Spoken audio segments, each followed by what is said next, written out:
for a long, long time. This horse looks very calm, very focused. He's really not taking much notice of anything except just listening to Will. He's got 45 seconds to get into the arena after the bell. We've got our little pony clubbers here at the gate, standing to attention. But just look at this horse's canter. Look, you can actually see him spend time in the air. It goes 1, 2, 3, and then there's a big moment of suspension.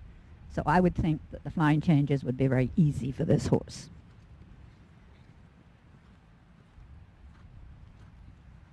And very straight, coming up the center line.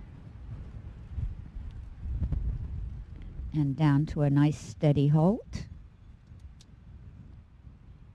And a prompt move off. So fair enough start. But you can see this horse already has much more air time than some of the ones we've seen recently. Really floating over the ground. Now that is a medium trot. The horse really, really coming off the ground, bouncing along, elastic, and the shift back again at the end at K. So this horse just a more fluid, elastic mover than some of the ones we've seen. And nicely to the shoulder in, the rhythm really relentless, really coming forward. And they're looking quite comfortable together. And then the half pass, set him up quite enough. When you come to the end of your circle there, it's good to do one step of shoulder in before you go into the half pass, because that places the front end ahead of the back end. And now to the extended. Now that is quite lovely. The only thing I don't like is that his hands bounce up and down. But really a lovely extended trot. That's a huge amount of motion to sit on. And nice and steady. I think Allison might just be being pushed a little bit by this pair so far. The trot work has certainly been quite lovely. And then to the half pass. And I think what they're doing, they're putting up on the scores, they're putting up what Allison had at this point and what he has at this point, and it's very close.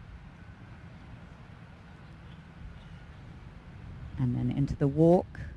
And then the extended walk. You want to see the whole horse get long all over. You want to see him marching forward, which he's doing beautifully. And there, just there, when he got to X, he just lost the beat and just put in a couple of trot steps. And that is a shame, because it is a beautiful walk. The actual walk is quite lovely, but he spoiled it by just doing those little jiggly steps. And now he's getting a little bit uptight. As a rider, you can't let it bother you. You know, it happens, and you have to just, it's a beautiful halt. And quite a nice rein back, except he's a little bit hollow. His head and neck came up, and he dropped his back nicely into the canter. But this horse is going to get good marks on his paces. He's got lovely paces. There's just one or two little things creeping in. 1, 2, 3, 4, 5, 6, 7, 8, 9, 10, 11. Oops. And you can see there, lovely extension. But then when he came back, and then the horse decided he was going to do a flying change before Will was ready to do the flying change. And that's just enough to take you down a mark or so. But the quality of the gait is very good, but you have to have the accuracy and you have to have the obedience as well. And that's all very fine to sit in this nice Land Rover and say that, but my heart is with these riders, I'll tell you. I've been there, done that. And it's like sitting on a volcano half the time, and you just don't want it to erupt. And then, yeah, here again, all the changes are early because the horse is anticipating them, and he's actually being a very good rider, and he's just letting him do it. Rather than fight him, he takes the deduction for not having it in quite the right place. That's smart riding. But it does take you down a mark all the same. This is truly a lovely move of this horse.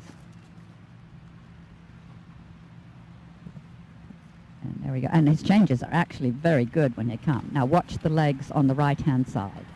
Whoa! Oh, there. Well, that was sort of what would be known as a flying buck.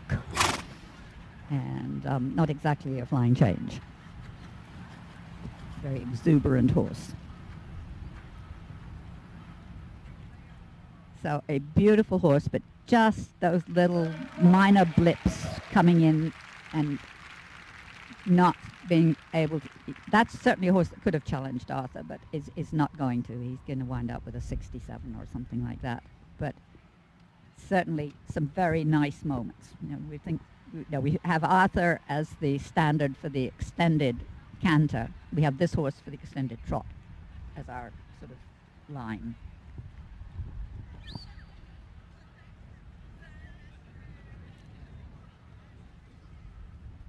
I think they're sort of about divided halfway as to whether they're wearing helmets or top hats. That's what it seems to be on the riders. They have the option, and it's interesting.